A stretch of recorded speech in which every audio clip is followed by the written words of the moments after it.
Meus queridos, nesse instante, vamos abrir as nossas Bíblias no livro do Apocalipse, no capítulo 5. Apocalipse, capítulo 5, é o texto da nossa meditação nesta noite.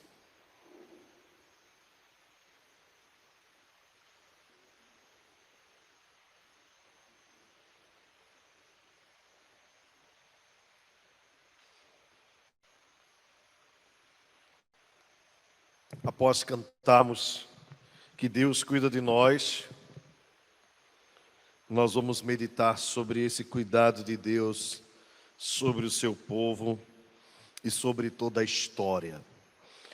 Importante que eu e você jamais nos esqueçamos disso. Que Deus cuida da história. Ele decretou e Ele fará cumprir todos os seus desígnios, todos os seus propósitos, todos os seus planos. Nenhum plano de Deus será frustrado. Tenha certeza disso. Apocalipse capítulo 5, diz assim a Escritura Sagrada: Vi na mão direita daquele que estava sentado num trono um livro, escrito por dentro e por fora, de todo selado com 7 selos. Vi também um anjo forte, que proclamava em grande voz: Quem é digno de abrir o livro e de lhe desatar os selos? Ora, nem no céu, nem sobre a terra, nem debaixo da terra, ninguém podia abrir o livro, nem mesmo olhar para ele. E eu chorava muito, porque ninguém foi achado digno de abrir o livro, nem mesmo de olhar para ele. Todavia, um dos anciãos me disse: Não chores, eis que o leão da tribo de Judá, a raiz de Davi, venceu para abrir o livro e os seus 7 selos. Então vi no meio do trono um dos 4 seres viventes, e entre os anciãos de pé um cordeiro, como tendo sido morto. Ele tinha 7 chifres, bem como 7 olhos, que são os 7 Espíritos de Deus enviados por toda a terra. Veio, pois, e tomou o livro da mão direita daquele que estava sentado no trono, e quando tomou o livro, os 4 seres viventes e os 24 anciãos prostraram-se diante do cordeiro, tendo cada um deles uma harpa e taças de ouro cheias de incenso, que são as orações dos santos. E entoavam um novo cântico, dizendo: Digno és de tomar o livro e de abrir-lhe os selos, porque foste morto e com o teu sangue compraste para Deus os que procedem de toda tribo, língua, povo e nação, e para o nosso Deus os constituíste reino e sacerdotes, e reinarão sobre a terra. Vi e ouvi uma voz de muitos anjos ao redor do trono, dos seres viventes e dos anciãos, cujo número era de milhões e milhares de milhares, proclamando em grande voz: Digno é o Cordeiro que foi morto de receber o poder, a riqueza, a sabedoria, a força e honra e glória e louvor. Então ouvi que toda criatura que há no céu e sobre a terra, debaixo da terra e sobre o mar, e tudo o que neles há, estava dizendo: Aquele que está sentado no trono e ao Cordeiro, seja o louvor e a honra e a glória e o domínio pelos séculos dos séculos. E os 4 seres viventes respondiam: Amém. Também os anciãos prostraram-se e adoraram. Querido Senhor, nós somos muito gratos a Ti, Pai, por termos a Tua palavra em nossa própria língua, por termos liberdade de possuí-la, de adquiri-la em nossa própria casa, por termos a possibilidade de andarmos com ela nas ruas, por podermos abri-la expô-la publicamente, sem nenhuma interferência. Nós te louvamos pela liberdade que tem nos dado em nosso país.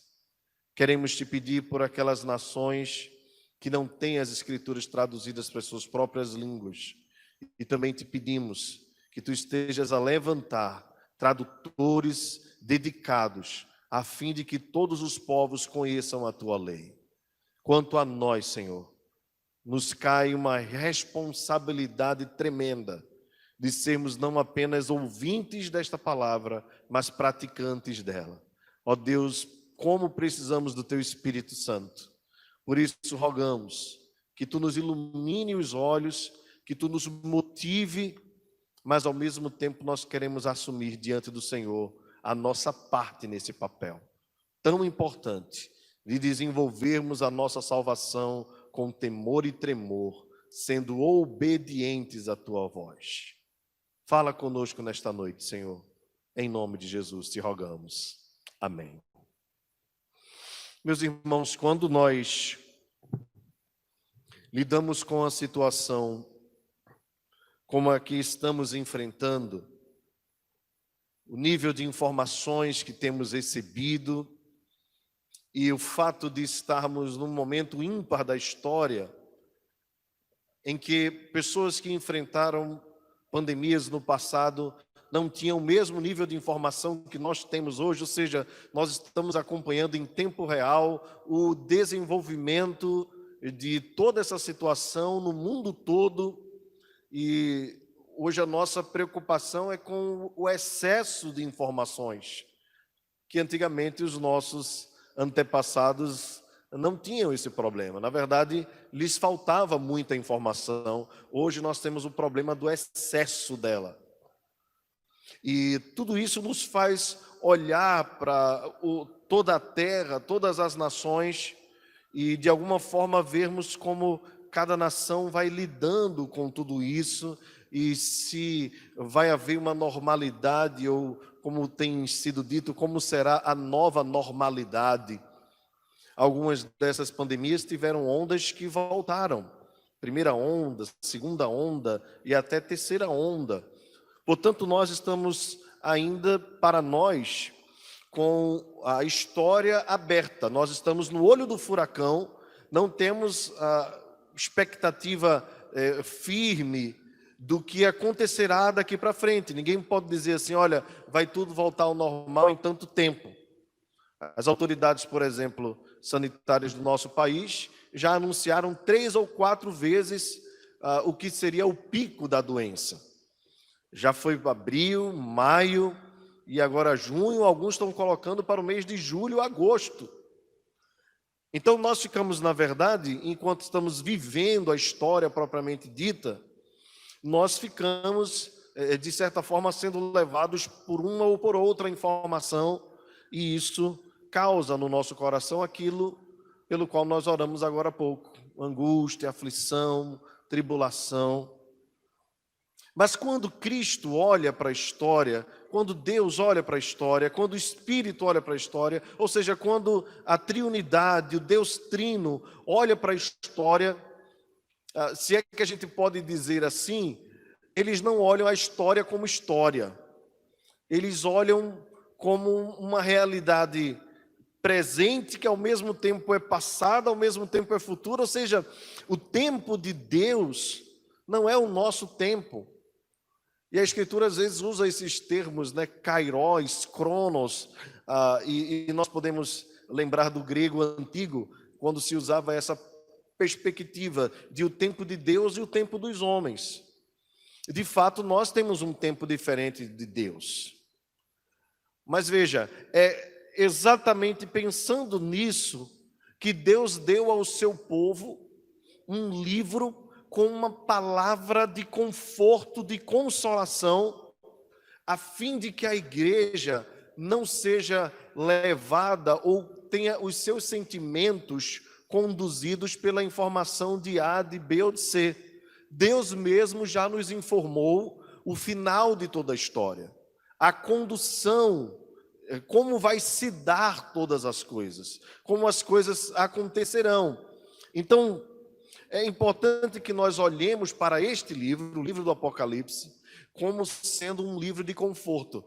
Algumas pessoas, quando abrem o livro de Apocalipse, já começam a tremer, porque talvez foram motivadas por alguns filmes de linha pré-milenista, dispensacionalista, que mostra o Apocalipse como se fosse o grande terror. Na verdade, o Apocalipse é o livro da grande consolação do povo de Deus. E eu vou explicar a você por quê.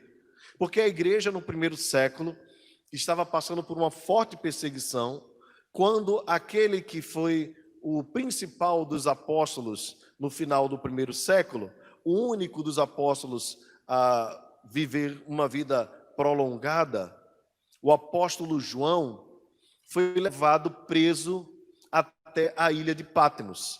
E ali naquele local, sob a supervisão e a perseguição do imperador romano, ele teve uma visão. Deus lhe fez perceber e conhecer, nós não sabemos especificamente como foi essa experiência de João, se ele de repente estava dormindo e foi tomado, mas a Escritura nos diz claramente que ele viu, ele teve a revelação, o véu lhe foi tirado do rosto para conhecer a história e o final de todas as coisas. É por isso que esse livro é tão importante para nós, porque nele nós encontramos aquilo que Deus já nos promete cumprir. E o que ele nos promete é a vitória de Cristo e a vitória da igreja de Cristo. Isso somente já nos seria suficiente para nós caminharmos triunfantemente, sem medo, sem temor, sem angústia, e deixando de lado toda aflição, toda ansiedade, porque o que significa é que, independentemente de pestes, de guerras, rumores de guerras, terremotos, pandemias, ou seja lá quais forem os sinais escatológicos, apocalípticos, há uma certeza que recai sobre a vida da igreja: o povo de Deus será vitorioso. E é essa palavra que João recebe do Senhor. Ele vê a Cristo glorificado, Cristo envia a igreja, as 7 igrejas da Ásia Menor, as conhecidas igrejas do Apocalipse, as 7 igrejas, palavras de exortação, de conforto, de consolação, e sempre com aquela perspectiva: sejam apenas fiéis, e vocês receberão a premiação do Senhor, a coroa da vida. Depois das cartas, João tem uma visão sobre o trono de Deus. E depois da visão do trono, da grandeza, da autoridade de Deus, João então tem a visão do livro selado com os 7 selos. Esse livro traz consigo algo especial. Ele é o livro da história de tudo. É o livro que nós não temos condições de escrever, mas que Deus mesmo escreveu e que está selado com os 7 selos, o que significa, irmãos, que nada da história pode ser mudado. Nada, absolutamente nada. Tudo já foi planejado, tudo já foi decretado por Deus, e homem nenhum é digno sequer de abrir este livro, nem mesmo de olhar para ele. Observe então que nessa visão, João vê na mão direita daquele que estava sentado no trono este livro. A mão direita é a mão da força. Esse é um significado, um simbolismo importante em toda a Escritura, tanto do Antigo Testamento quanto no livro de Apocalipse, que é um livro extremamente simbólico. Então João viu na mão direita de Deus um livro escrito por dentro e por fora, selado com os 7 selos.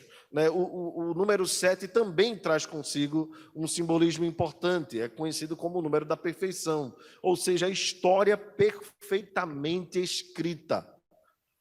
Por dentro e por fora, traz a ideia de que é uma história longa. Então, entenda isso, é a história de toda a humanidade no controle e nas mãos de Deus, assentado no seu trono, na sua mão da força, a mão direita. João também viu, acompanhe comigo ainda com a sua Bíblia aberta, Apocalipse capítulo 5, verso 2, um anjo forte que proclamava em grande voz: quem é digno de abrir o livro e lhe desatar os selos? Observe que aqui ele dá duas características do anjo, né? É um anjo forte e é um anjo que clamava em grande voz. Quem vai então abrir o livro? O verso 3 responde, porque João mesmo viu que ninguém era digno de abrir o livro, nem mesmo de olhar, nem no céu, nem sobre a terra, nem debaixo da terra. Aqui é a ideia da totalidade, a linguagem é simbólica, ao mesmo tempo tem um ar poético no texto.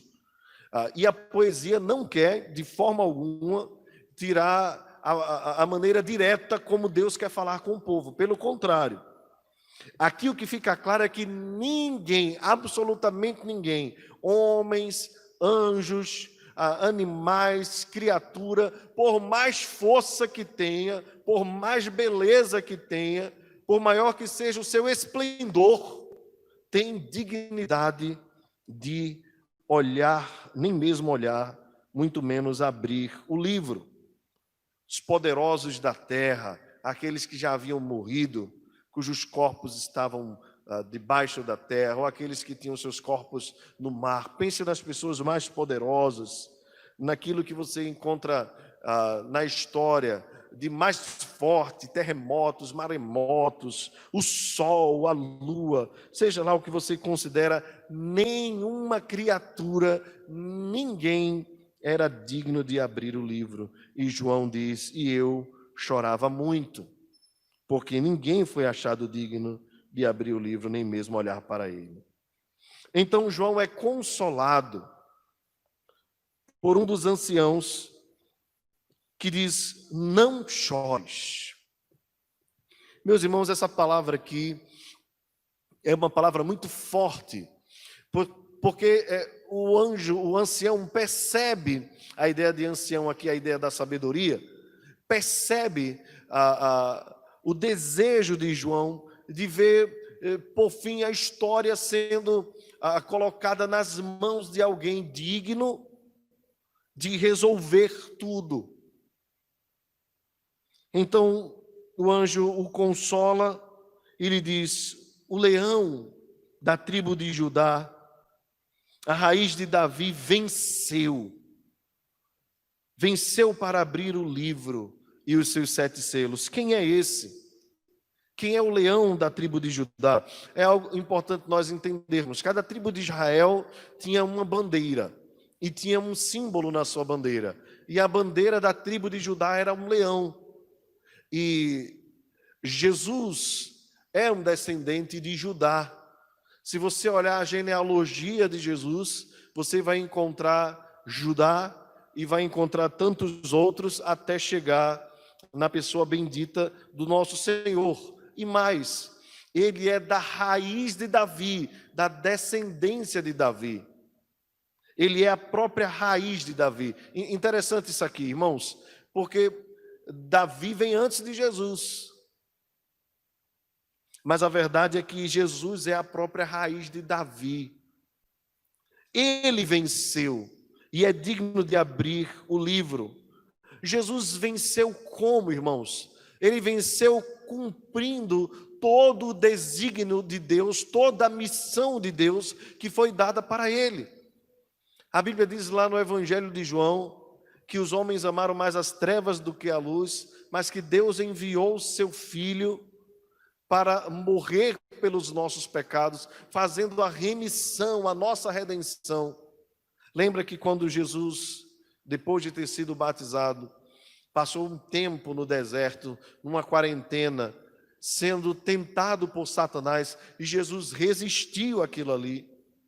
Lembra que Jesus, durante todos os momentos em que esteve aqui, foi tentado pelo diabo e até mesmo pelas pessoas que estavam próximas a ele e às vezes pela multidão. Mesmo assim ele permaneceu firme e fiel.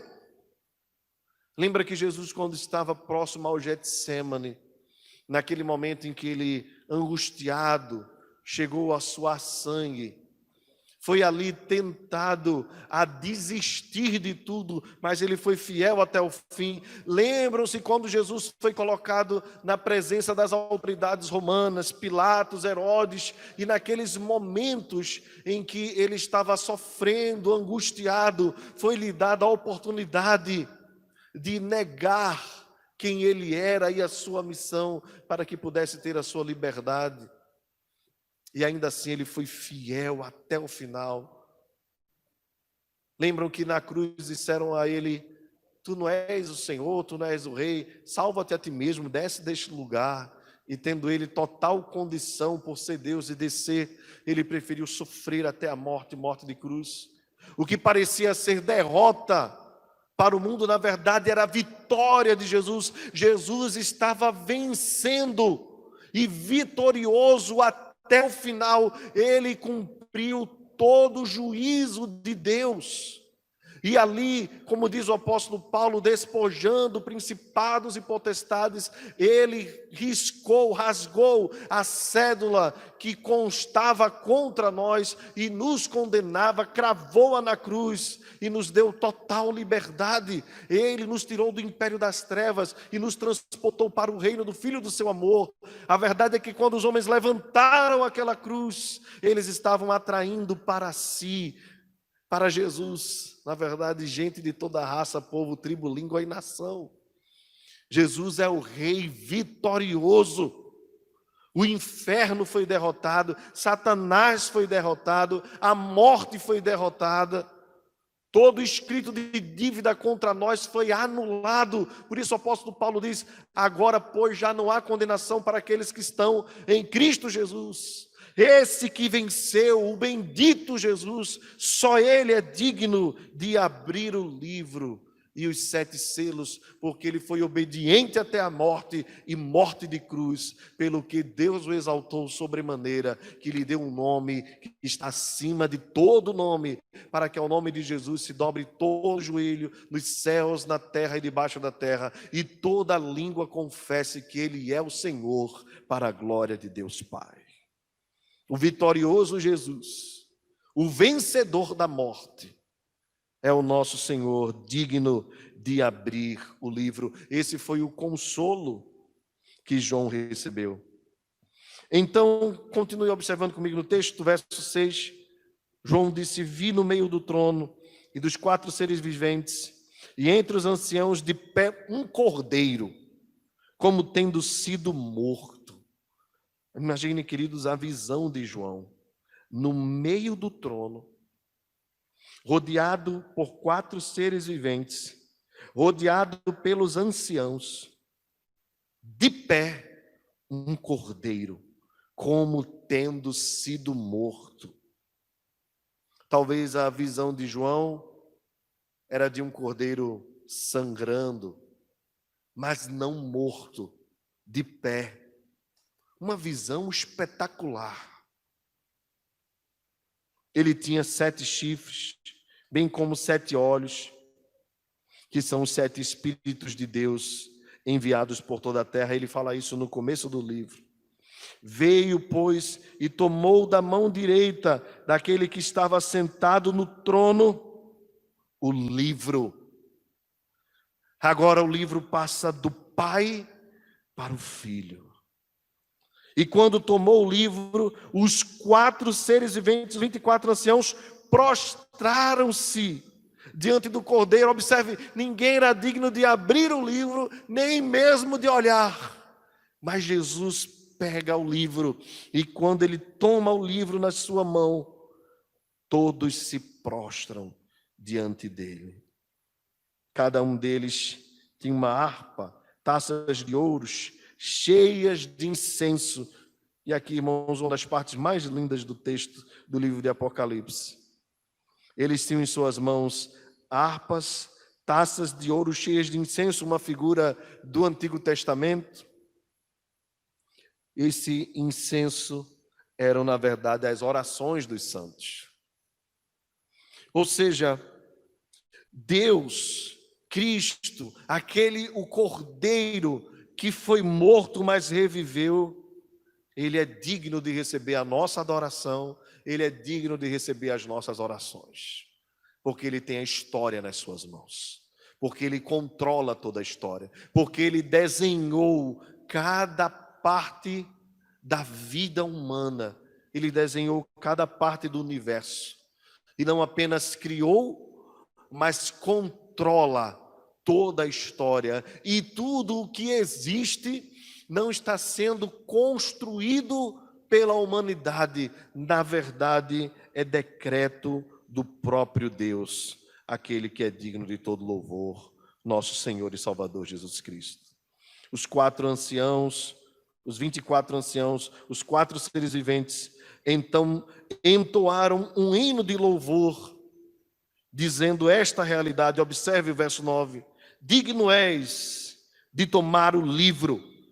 Quem poderia tomar da mão de Deus, o Pai, o livro, daquele que estava sentado no trono? Só o Cordeiro vitorioso. Meus queridos, essa figura do Cordeiro, ela é tão importante para nós, cristãos, tão importante para nós, que conseguimos observar o Antigo Testamento e o Novo Testamento. Era o Cordeiro que era imolado, era o Cordeiro que recebia, que entregava a sua vida como sacrifício simbólico. As pessoas levavam um animal, ele era cortado, seu sangue, quando era derramado, simbolizava a expiação, o pagamento da dívida pelos pecados. João, então, o Batista, quando viu Jesus de longe, afirmou: eis o Cordeiro de Deus que tira o pecado do mundo. Observe que as pessoas poderiam ter os seus cordeiros e levar para a remissão de pecados, e fazendo aquilo com sinceridade de coração, não por causa do Cordeiro, mas por causa da intenção dos seus corações, eles tinham seus pecados perdoados por Deus. Mas João diz: olha, agora vocês não vão levar mais cordeiros para serem sacrificados, porque Deus enviou o Cordeiro. Quando João diz assim, ele é o Cordeiro de Deus, é a ideia também de que é o Cordeiro enviado de Deus. É o Cordeiro que Deus providenciou. Foi Deus quem agora decidiu resolver a história dos pecadores. Esse Cordeiro foi morto e reviveu. Observe que o texto nos diz: digno és de tomar o livro e de lhe abrir os selos, porque foste morto e com teu sangue compraste para Deus os que procedem de toda tribo, língua, povo e nação. Compraste para Deus. Aqui, irmãos, é uma figura, uma ideia judicial. Eu queria que você pensasse nesse aspecto comigo. A dívida do homem não era com Satanás. Essa é uma ideia equivocada, a chamada teoria do resgate, de que o homem, Jesus negociou com Satanás as nossas vidas. A Bíblia nunca fala sobre isso. A verdade, a nossa crise, a nossa guerra, o nosso litígio era com Deus.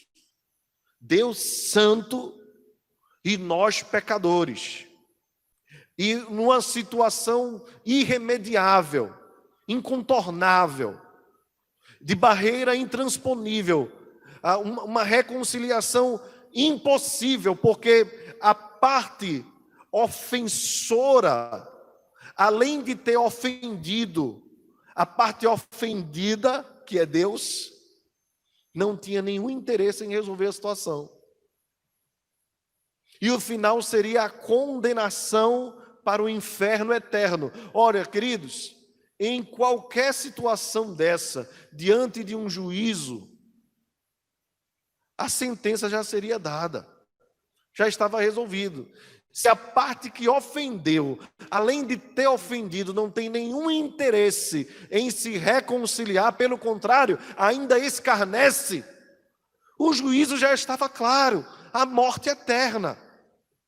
Porque nós estávamos nessa situação.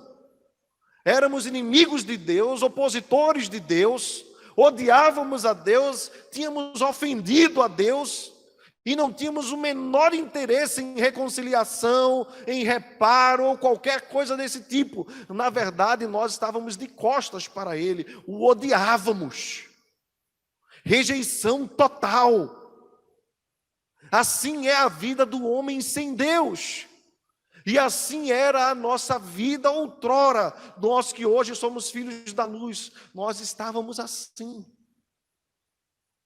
Quando a parte ofendida, Deus, sendo santo, santo, santo, decidiu resolver a situação. Enviou o seu único filho para morrer pelos pecadores, para morrer pelos ofensores, para morrer pelos escarnecedores, para morrer pelos opositores. Quando Deus fez isso, não foi simples resolver. Ele enviou Jesus para tomar todo o cálice da ira. Ele enviou Jesus não para esquecer os nossos pecados. Entenda bem, quando a Bíblia fala que Deus esqueceu os nossos pecados, é uma ideia simbólica. Deus não esquece de nada. A memória de Deus é perfeita. Quando Deus enviou Jesus, toda a ira que você pensou aí, de alguém que ofendeu e não tem nenhum interesse em resolver a situação, essa ira seria derramada sobre todos os homens, todos nós. Mas Deus resolveu enviar Jesus para transferir a ira que seria derramada sobre a igreja para ser derramada sobre ele. Por isso, o profeta Isaías diz: e pelas suas pisaduras fomos sarados. E nós afirmávamos que ele era ferido de Deus, oprimido, mas na verdade ele estava carregando sobre si os nossos pecados, as nossas culpas. Não era a culpa de Jesus. Ele foi perfeito em todas as coisas, ele não pecou em nada, sendo tentado em tudo, ele foi perfeitamente fiel. Mas era através dessa morte, desse sacrifício, dessa dor, da angústia que ele carregou sobre si, somente por meio desse cálice amargo da ira de Deus, é que ele poderia nos comprar para Deus. E a Escritura diz: porque foste morto, Cordeiro, e com teu sangue, sangue derramado abundantemente, ele comprou para Deus gente que procede de toda tribo, língua, povo e nação. Nós fomos comprados pelo preço precioso do sangue do Cordeiro que venceu. É por isso que João é consolado, porque esse Cordeiro que venceu todas as coisas, ele sim tem dignidade de tomar o livro nas mãos, de desatar os 7 selos e de abri-lo, porque ele é vitorioso sobre todas as coisas. Ele nos comprou, nós somos propriedade dele. Eu quero falar um pouco mais sobre isso mais na frente. Observe que o texto diz: gente de toda tribo, povo, língua e nação. O que significa que Deus estabeleceu o seu reino sobre toda a terra. Que não haverá uma nação sequer que será esquecida por Deus, porque esta foi uma promessa que Deus fez a Abraão. Lá em Gênesis capítulo 10, em ti serão benditas todas as famílias da terra. E aqui nós vemos o cumprimento disto. Cordeiro digno és de abrir o livro, porque foste morto e compraste para Deus gente de toda a terra.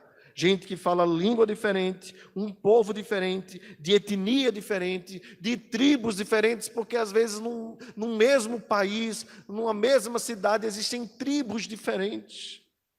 Deus conquistou todos e mais, e nos constituiu reino e sacerdotes que reinarão sobre a terra. Somos reis e sacerdotes. e um dia nós vamos julgar as nações e vamos reinar sobre a terra. Mas continue lendo o texto comigo, eu vou deixar algumas aplicações para o final da mensagem. Verso 11. João teve uma outra visão. Vi e ouvi voz de muitos anjos ao redor do trono, dos seres viventes, dos anciãos, cujo número era de milhões e de milhares de milhares. A linguagem simbólica aqui é para nos trazer a ideia clara. Incontável era o número de vozes que adoravam, dizendo: digno é o Cordeiro que foi morto de receber o poder, a riqueza, a sabedoria, a força, a honra, a glória e o louvor. Irmãos, cada um desses atributos que é dado ao Cordeiro, que lhe mostra dignidade, tem uma característica diferente. Eu não vou ter tempo de expor cada uma delas, mas eu queria que você pensasse o seguinte: as nações podem ter suas crises financeiras, nós podemos passar um tempo de recessão, não sabemos como as coisas sucederão daqui para frente, mas o Cordeiro é digno de receber riqueza. Nós não sabemos, e os homens têm batido cabeça quanto ao que está acontecendo até nos nossos dias.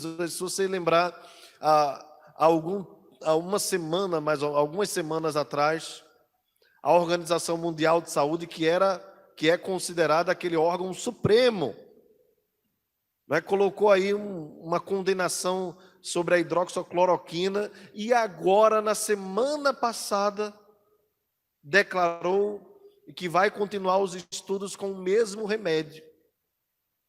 E aqueles que publicaram lá, já tiraram a publicação dos jornais principais, e talvez um remédio que poderia ter salvado vidas associado a outros componentes, foi perdido, e muitas vidas têm sido perdidas até hoje. Porque os homens, embora busquem a ciência, a Cristo pertence toda a sabedoria. Só Ele tem toda a sabedoria. Interessante é ver o discurso, a ciência condena, mas o que é a ciência? O que é a ciência? O que os homens têm para poder afirmar com tanta resolução? A ciência, na verdade, para nós é algo dinâmico. É só nós observarmos a história, até coisas simples, por exemplo. Há algum tempo se condenava a comer ovo, hoje se diz que ovo é bom para ser comido. Não é verdade?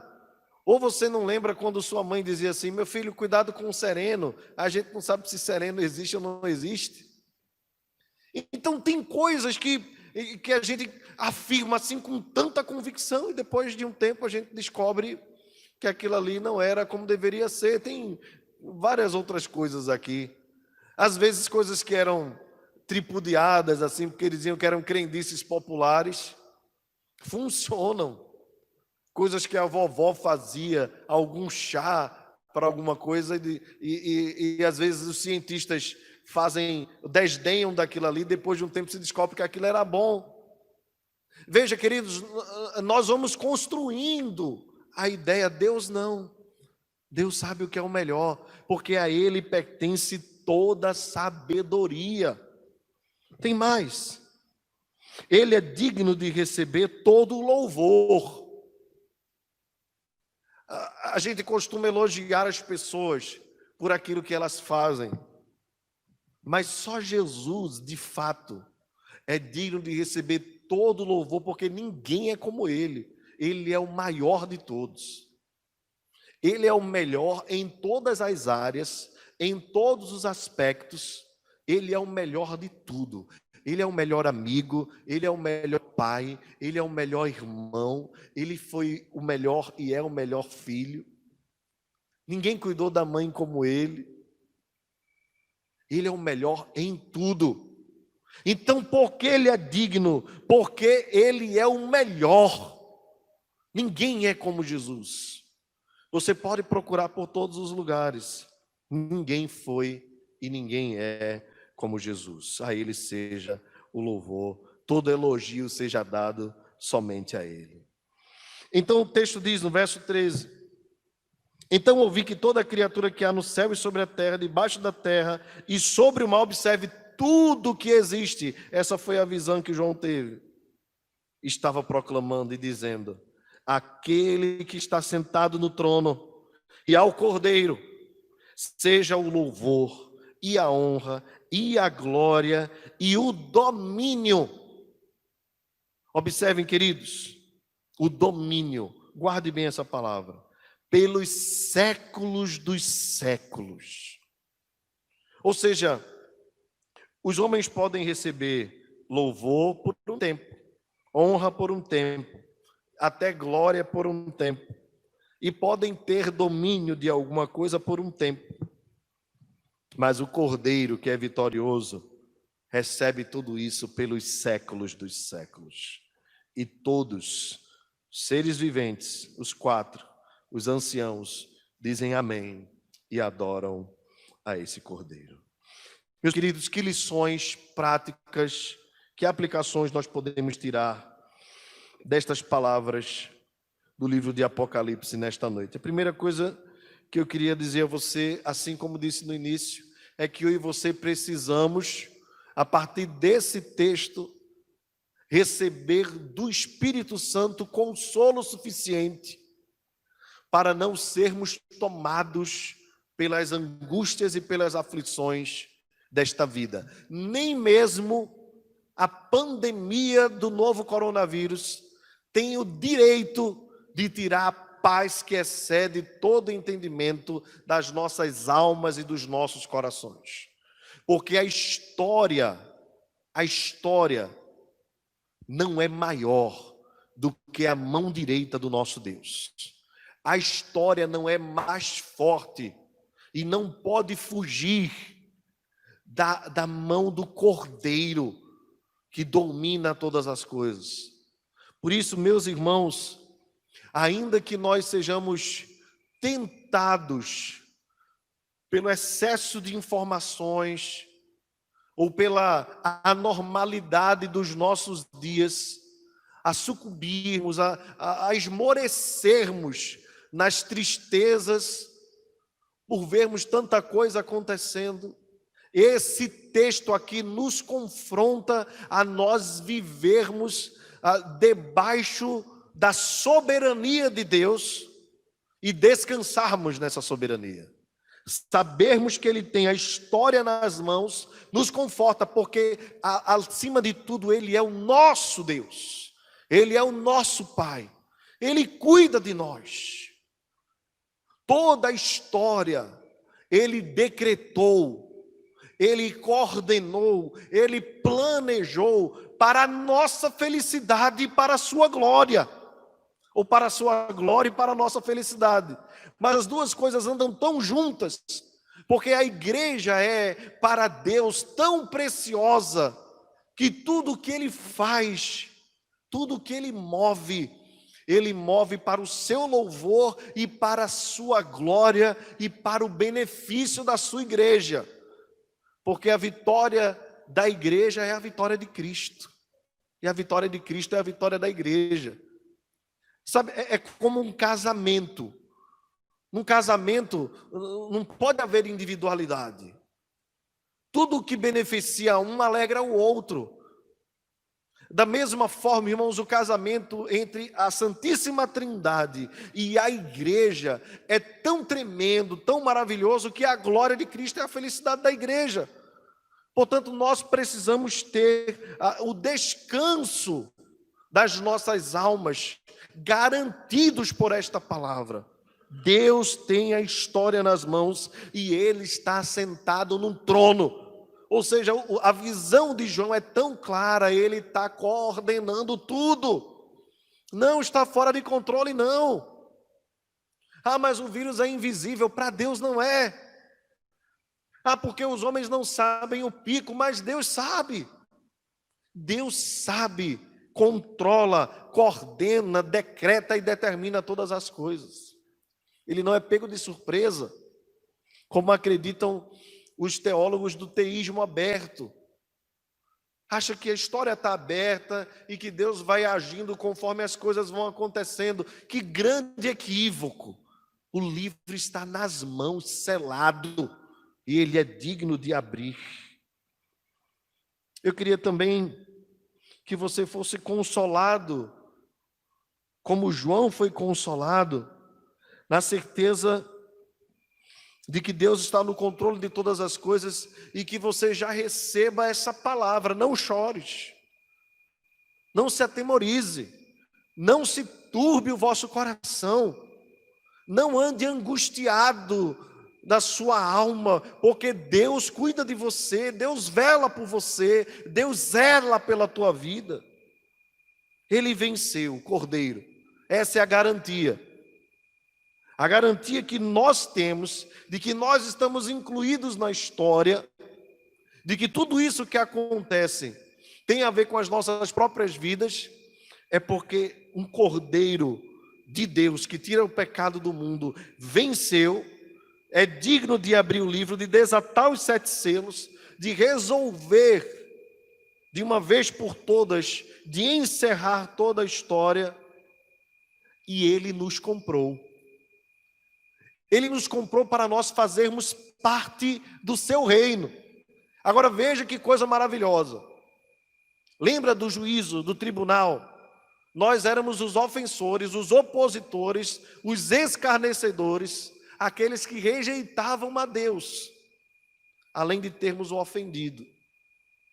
Ele não apenas nos perdoou em Cristo Jesus, mas nos comprou em Cristo Jesus e nos trouxe para o seu reino e nos tornou reino e sacerdote para reinar com ele sobre a terra. Meus queridos, isso tem um significado tão tremendo do tamanho da graça de Deus, do amor de Deus. Você nunca vai ver na história isso, nunca. Isso é fruto da graça superabundante de Deus. Ele nos tomou e nos fez de seres desprezíveis que caminhavam para o inferno, de desgraçados, pobres, cegos e nus, e nos fez reis e sacerdotes para reinar sobre a terra. Se já não bastava nos comprar, se já não nos bastava nos livrar do inferno eterno, Ele nos coloca numa posição de glória, e ninguém pode nos tirar, porque a história está nas suas mãos. Ninguém pode nos separar dele, porque a história está nas suas mãos. Ninguém pode nos tirar de onde nós vamos reinar, do trono com ele, porque a história está em suas mãos. Descanse no Senhor, confie nele, espere nele, não se atemorize o seu coração. Eu queria também deixar como aplicação para você,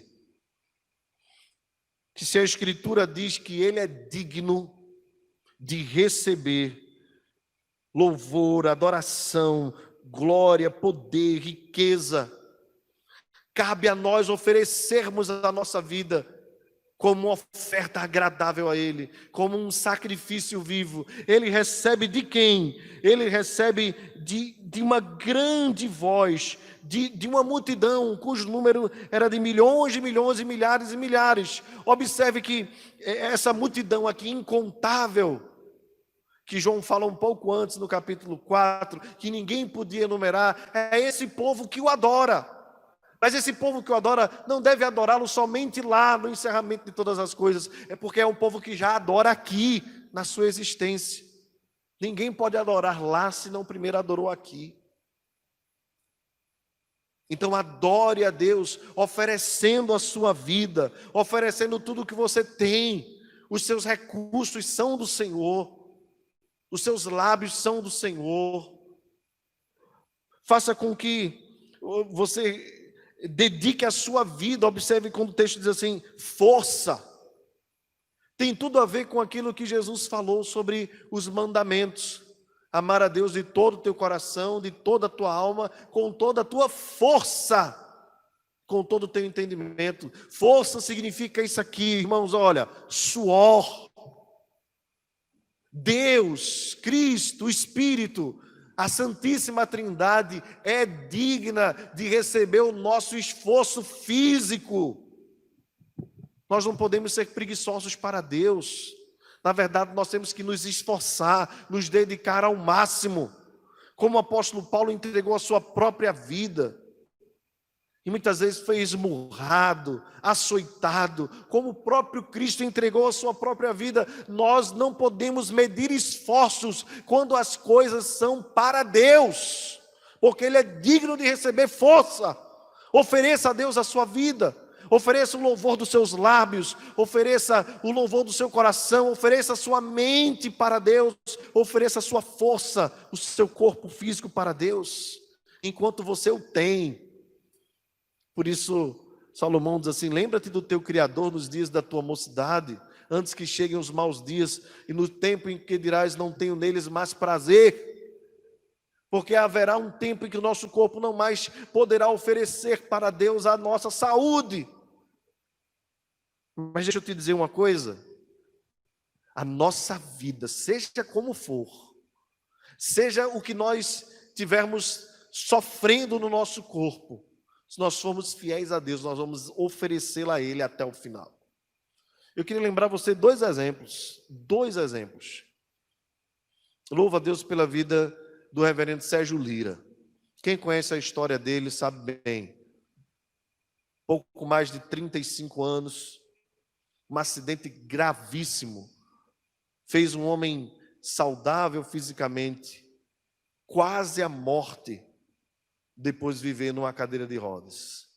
E este servo de Deus, mesmo com a sua limitação, até hoje tem servido a Deus fielmente, com tudo o que tem, tudo o que Deus lhe permitiu ter. A sua vida tem sido oferecida como libação, como oferta agradável a Deus. Até hoje, a sua mente brilhante, o seu esforço físico. Quantas vezes já não participei de reuniões, às vezes palestras em que ele, por conta da limitação do seu corpo, não conseguia transpirar, um calor excessivo por dentro, nunca preferiu sair simplesmente, e até quando aguentava, às vezes derramando água sobre o seu próprio corpo, fiel a Deus até o final. No Peru, o pastor Zapata adquiriu uma doença degenerativa, e durante muito tempo ele ficou limitado numa maca, praticamente sem mexer nada, exceto do pescoço para cima. Aquele homem pedia aos diáconos da igreja para mesmo na maca o levarem. Alguém segurava o microfone e ele pregava a palavra do Senhor todas as semanas, até o dia que o Senhor o levou para si. É por isso, irmãos, que o Cordeiro é digno.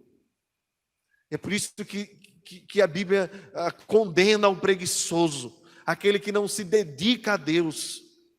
É hora de nós sairmos da nossa zona de conforto e oferecermos a Deus tudo o que temos e que somos, e não, de maneira alguma, sermos relaxados com aquilo que é do Senhor.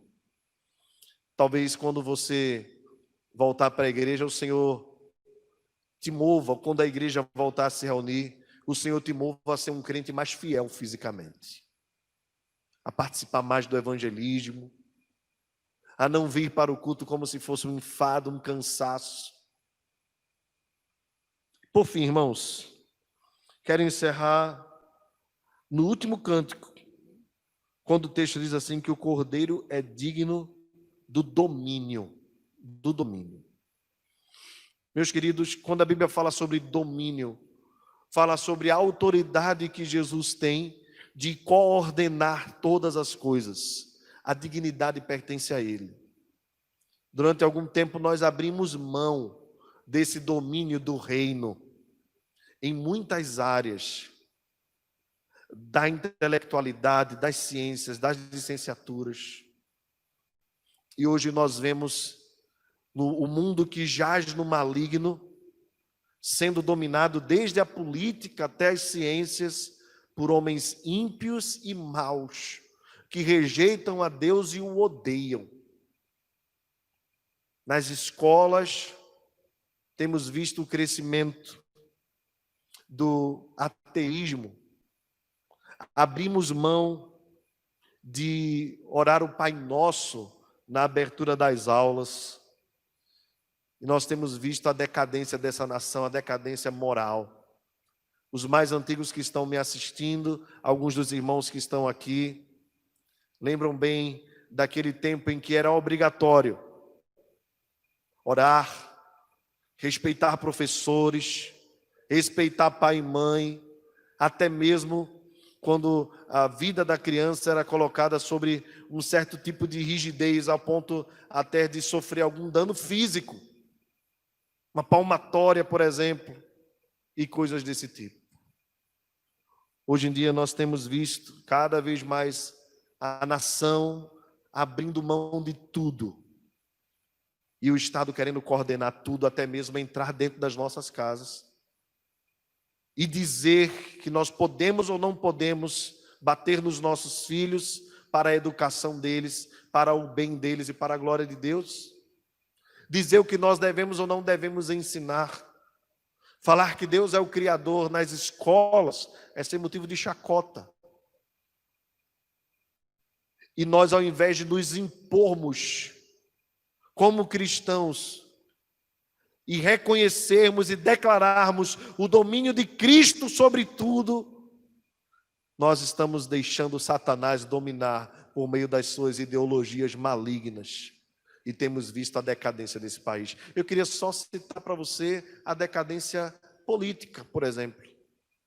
Durante muito tempo, a igreja abriu mão de se envolver com a política, de falar sobre política, de se posicionar politicamente. Timidamente, a igreja declara que é a consciência do Estado, mas se quer calar pastores, se quer calar homens de Deus, para que eles não se posicionem, porque quanto mais covardes como cristãos nós formos, maior o domínio de Satanás sobre a área que controla todos os passos das nossas vidas nesta nação. É hora de nós, como igreja do Senhor, nos posicionarmos sim, com boa base de informação, com boa pesquisa, com um bom olhar histórico, mas nós não podemos abrir mão de termos bons candidatos cristãos para assumirem cargos importantes nessa nação, pois a nós, juntamente com Cristo, foi dado domínio sobre todas as coisas. Nós não acreditamos que teremos o céu aqui na terra, mas nós temos a certeza que nos foi dada a ordem de nós anunciarmos Cristo e os valores de Cristo a toda criatura no céu e na terra. Toda criatura na terra. Irmos por todos os cantos, levando os princípios da palavra de Deus. Você não pode abrir mão do seu domínio. Deixa eu dizer uma coisa para você. Não abra mão sobre o domínio de Cristo no teu lar. Não abra mão sobre o domínio de Cristo na tua vida, nos lugares em que você frequenta. Não abra mão do domínio de Cristo na tua faculdade.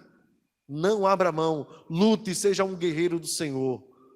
Os princípios de Deus vão muito mais além do que aquilo que nós achamos e acreditamos como a ideia de espiritual e secular. Ah, não, a minha vida na igreja é espiritual. Eu não envolvo política com religião. A verdade é que a religião deles tem se envolvido na política que mexe com a nossa vida e até mesmo com a nossa fé.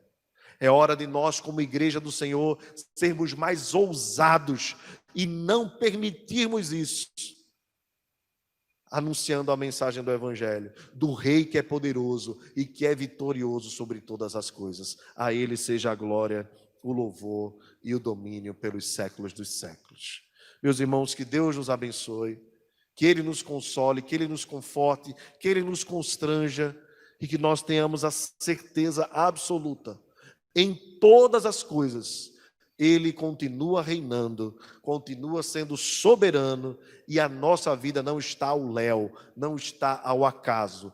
Pelo contrário, Ele é digno de receber honra, glória, poder, riqueza, domínio, força, sabedoria e majestade pelos séculos dos séculos. Amém.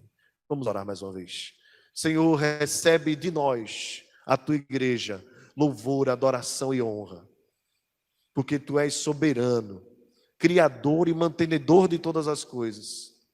Obrigado, Senhor, porque tu compraste, através do sangue precioso do teu Filho Jesus, as nossas vidas, para reinarmos contigo, dando a ti toda a glória e todo o louvor. Ó Pai, a nossa vida, temos plena convicção, está em tuas mãos. A história está em tuas mãos. A sabedoria pertence somente a ti, Senhor. Queremos te pedir, dá-nos ousadia para sermos proclamadores desta verdade. Que venhamos a dizer não ao pluralismo. Que venhamos dizer não, Senhor, dentro das nossas casas, a valores que não te pertencem. Que sejamos ousados, fiéis em todas as coisas. Que rejeitemos as obras das trevas. Pelo contrário, que andemos na luz para a glória do teu nome. Que isso seja na nossa vida no dia a dia, na educação e no cuidado das nossas famílias, e na proclamação do evangelho, que nós não venhamos abrir mão dos valores do teu reino onde nós estivermos. Ainda que isso custe a nossa própria vida, ainda que isso custe a nossa própria felicidade terrena, a nossa tranquilidade e a nossa paz. Que nós venhamos a ser fiéis a ti, pois tu és a nossa paz, tu és a nossa alegria, tu és a nossa felicidade. Seja bendito o teu nome, nós te adoramos em nome de Jesus. Amém.